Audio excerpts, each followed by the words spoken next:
परमात्मा श्री राधा कृष्ण के चरणारविंदों में शतकोटि नमन बंदन करते हुए मित्रों को, जिज्ञासुओं को, धर्म प्रेमियों को, ज्योतिष विज्ञान प्रेमियों को हर हर महादेव बम बम भोले नमः शिवाय। मित्रों, सामुद्रिक शास्त्र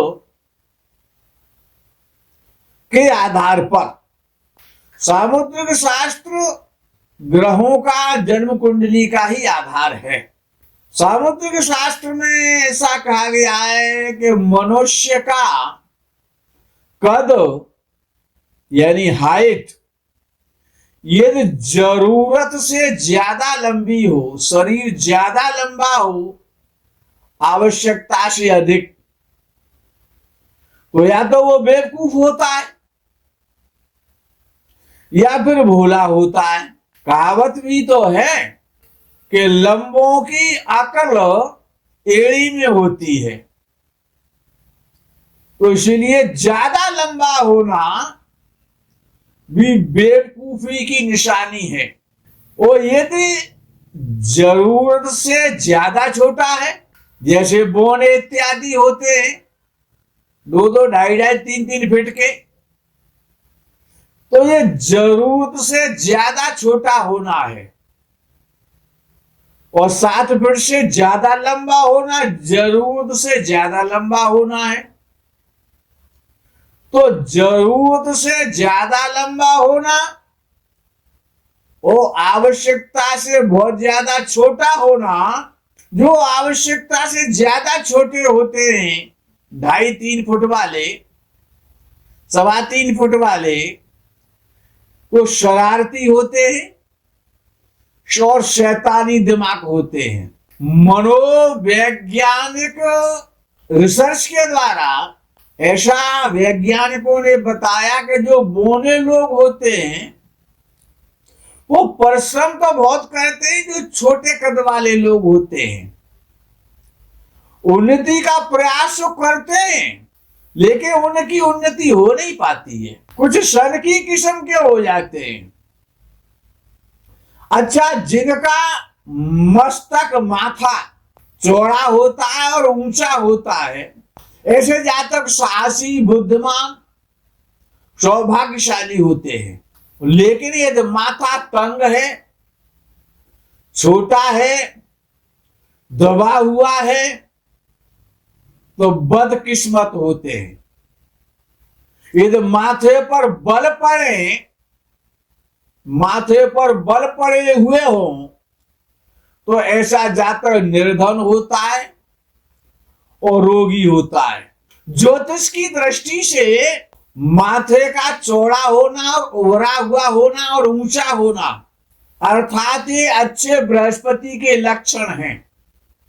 जिसका बृहस्पति अच्छा होता है जन्म कुंडली में, उसका उन्नत ललाट होता है, उन्नत मस्तक होता है, उभरा हुआ मस्तक, शोभनीय मस्तक होता है।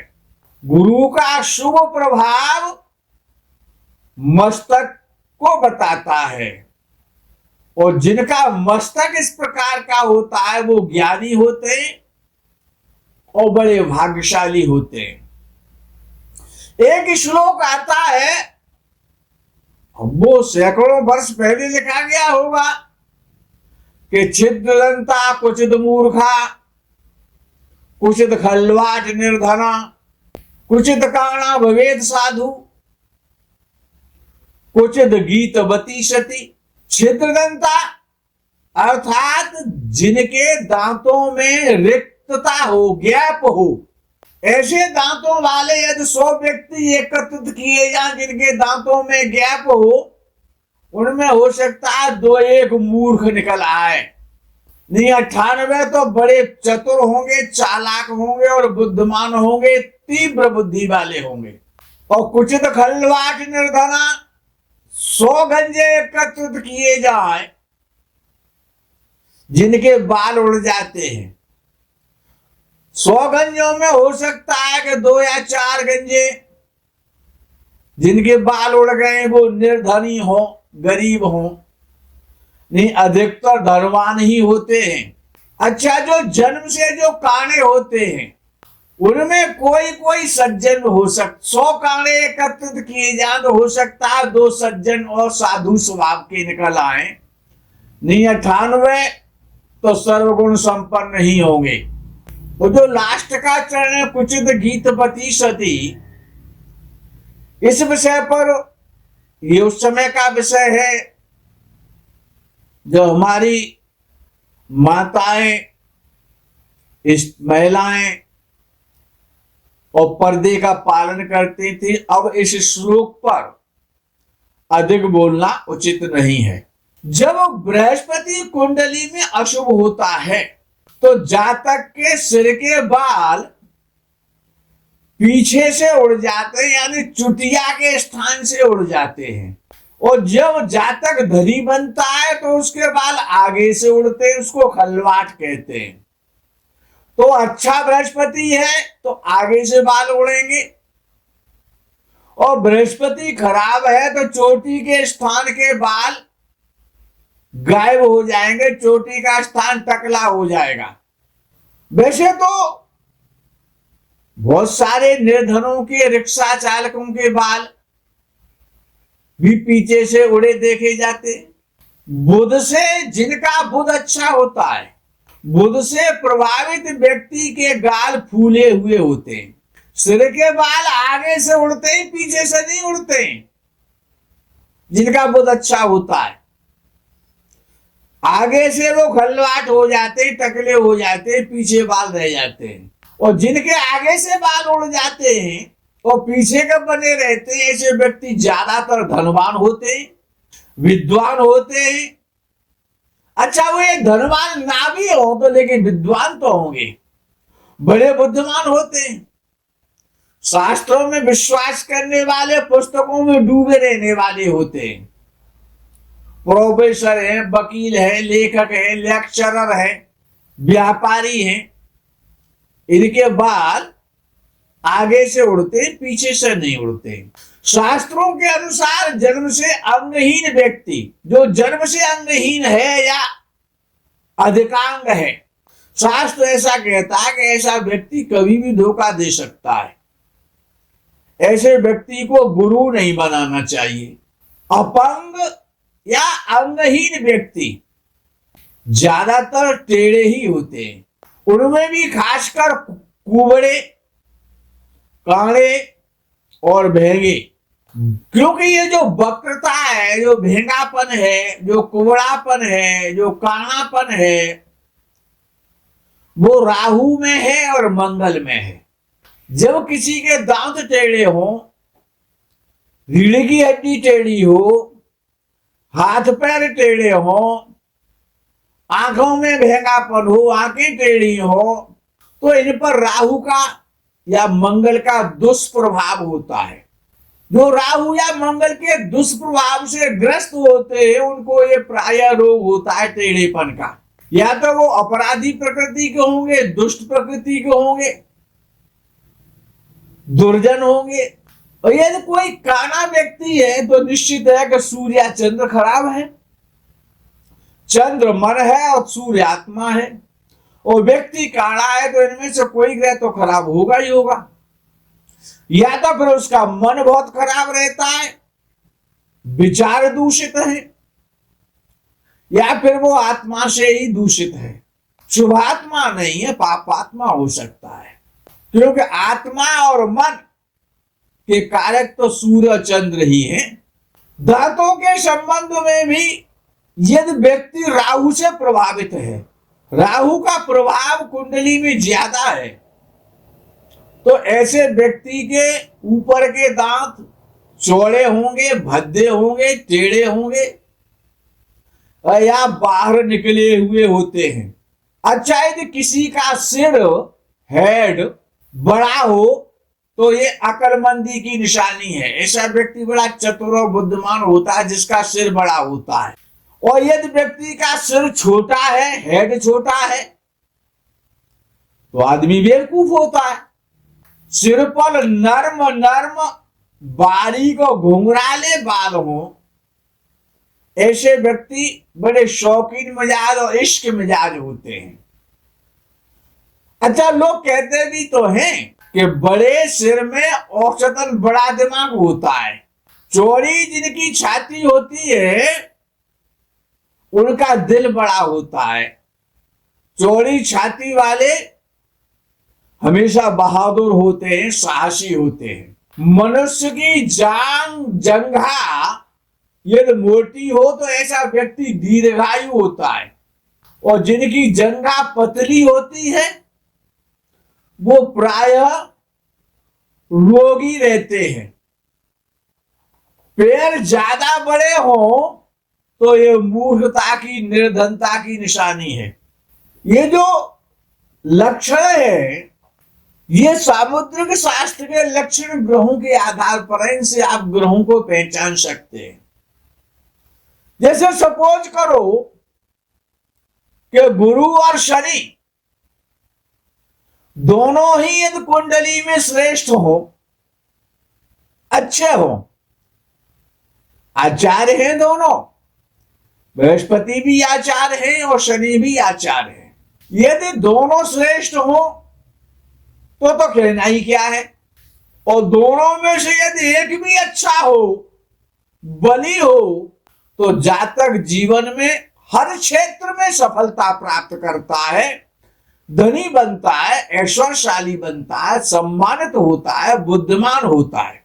शनि की दृष्टि या युति सूर्य पर हो या चंद्र पर हो या दोनों पर हो, सूर्य चंद्र एक साथ हो और शनि भी साथ में बैठा या युति बना के बैठे या सूर्य चंद्र के साथ में, या शनि की दृष्टि सूर्य और चंद्र पर पहुंच जाए, यानी संबंध बन जाए, दृष्टि का संबंध बन जाए चाहे युति का संबंध बन जाए, सूर्य और चंद्र के साथ में शनि का एक पर भी बन जाए।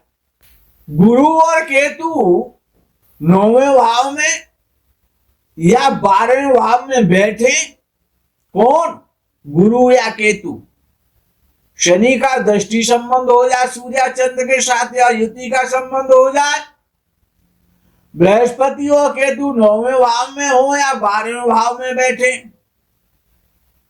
या 12वें भाव से इनका संबंध जुड़ जाए दृष्टि के साथ, तो ऐसा जातक अपने जीवन में ईश्वर का परम भक्त होता है और उसकी भक्ति चरम सीमा पर पहुंच जाती है और ईश्वर की प्राप्ति कर लेता है, भगवत पारायण हो जाता है, भगवत प्राप्त हो जाता है, भगवत प्राप्ति हो जाती है। ऐसे जातक को परम भक्त होता है। तीसरे भाव में शनि यदि बैठा हुआ है, स्वराशि का बैठा हुआ है, चाहे मूल त्रिकोण राशि का बैठा हुआ है, मित्र राशि का बैठा हुआ है या उच्च राशि का बैठा हुआ है, तीसरे भाव में बैठा हुआ, किसी की भी कुंडली में बैठा हुआ है, तो ऐसा जातक बैरागी होता है, वीतराग होता है, सन्यासी स्वभाव का होता है और अंत में सन्यास ग्रहण कर लेता है।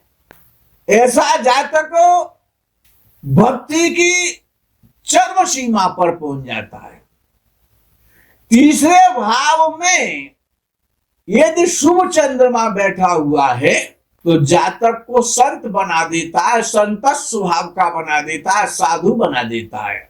और ऐसा जातक लंगोटे का इतना पक्का होता है जिसका चंद्र शुभ स्थिति का होकर के तीसरे भाव में होता है कि स्त्रियों के आमंत्रण से भी वो कभी विचलित नहीं होता, स्त्रियों के साथ रहते हुए भी वो योगी ही रहता है।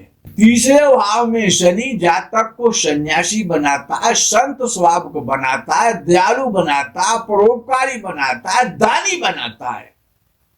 तीसरे भाव में यदि बुध और शुक्र बैठे या एक बैठ जाए तो गुप्त रोग तो होगा, गुप्त रोग से कष्ट तो मिलने वाला है। और तीसरे भाव में यदि सूर्य बैठा हुआ है तो बड़े भाई का सुख नहीं मिलता है, बड़े भाई होने पर भी सुख प्राप्त नहीं हो पाता है। और तीसरे भाव में जब शनिदेव बैठते हैं तो या तो छोटा भाई होता नहीं है, और होता है तो मूर्ख होता है, या फिर उससे संबंध नहीं रहते। तीसरे भाव में सूर्य बड़े भाई के सुख से हीन करता है। और तीसरे भाव में यदि मंगल उपस्थित है, मंगल बैठा हुआ है, तो जातक छोटे और बड़े दोनों प्रकार के भाइयों के लिए शुभ नहीं होता। तीसरे भाव का मंगल छोटे बड़े भाइयों के लिए घातक है। यद्यपि वो मंगल जातक का भाग्योदय करता है, पराक्रमी बनाता है, साहसी बनाता है, उत्साही बनाता है, सम्मान दिलवाता है, सब कुछ अच्छा ही अच्छा करता है, लेकिन छोटे बड़े भाइयों के लिए अच्छा नहीं है। तीसरे भाव में राहु या केतु में से कोई एक बैठा हो तो जातक को सुपन में भविष्य का ज्ञान हो जाता है, यानी उसे गौरवयुक्त ज्ञान मिलता है, अतीन्द्रिय क्षमता होती है, उसका अंतर ज्ञान जागृत रहता है।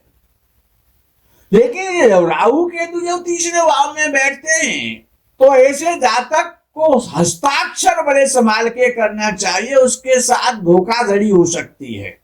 तीसरे भाव में यदि बृहस्पति बैठा हुआ है तो जातक कंजूस होगा।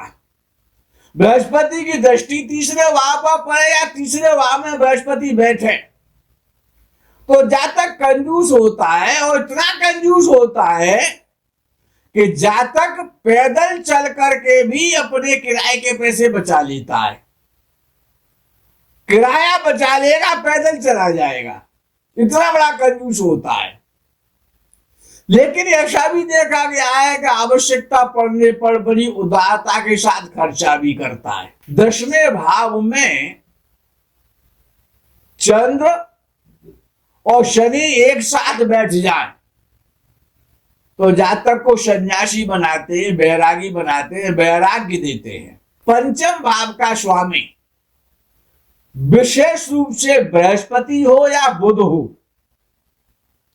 पंचम भाव में मिथुन राशि हो या कन्या राशि हो, धनु राशि हो या मीन राशि हो, अर्थात बृहस्पति पंचम भाव का स्वामी इनमें से कोई एक ग्रह बन जाए, वो दूसरे भाव में बैठ जाए लगन से दूसरे भाव में, तो जातक बड़ा प्रभावशाली होता है, वक्ता होता है, विद्वान होता है, विशुद्ध वाणी बोलने वाला होता है। ऐसे जातक की संतान बड़ी श्रेष्ठ होती है, जिसका बुध बृहस्पति पंचमेश होकर के लगन से द्वितीय भाव में जब बैठता है तो ऐसे जातक की संतान बड़ी धनी होती है, सुशील होती है और कुलदीपक संतान होती है। गुरु की दृष्टि 6वें भाव पर हो, पूर्ण दृष्टि 6वें भाव पर, तो जातक प्रायः निरोगी रहता है। यदि कोई रोग हो भी जाता है तो बहुत जल्दी ठीक हो जाता है। और यदि बृहस्पति की दृष्टि 6ठ भाव पर है तो जातक के शत्रु भी उसकी शरण में पड़े रहते हैं। गोचर में जन्म राशि से गोचर में यदि 6वें स्थान में बृहस्पति पहुंच जाए या 6वें भाव पर बृहस्पति की गोचर की दृष्टि पहुंच जाए, पूर्ण दृष्टि 6वें भाव पर, या बृहस्पति 6वें भाव में गोचर में आ जाए जन्म राशि से, तो कितना ही पुराना रोग क्यों ना हो, कितना ही पुराना शत्रु क्यों ना हो, वो ठीक हो जाएगा, रोग भाग जाएगा, शत्रु तुम्हारे चरणों में आ जाएगा। ये बृहस्पति की विशेषता है। यदि आपका कोई वाद विवाद मुकदमा चल रहा है, वाद विवाद हो चुका है, बहुत पुराना हो गया है, तो जब बृहस्पति का इंतजार करो कि जब बृहस्पति की दृष्टि 6ठ भाव पर पहुंचेगी या बृहस्पति 6वें भाव में पहुंचेगा तो संधि हो जाएगी, विवाद सुलझ जाएगा और शोक समाप्त होकर के ऋण से मुक्ति हो जाएगी। बृहस्पति की विशेषता छठवें भाव में गोचर से आ जाए या छठवें भाव पर उसकी दृष्टि हो जाए तो ऋण को खत्म कर देता है, विवाद को शांत कर देता है, शत्रु को नष्ट कर देता है और कितना ही पुराना रोग उसको ठीक कर देता है। मित्रों, आज के प्रकरण में यही विराम करते हैं। आगे के प्रकरण का आप इंतजार करें। तब तक के लिए हर हर महादेव, बम बम बोले, नमः शिवाय, जय गौ माता की।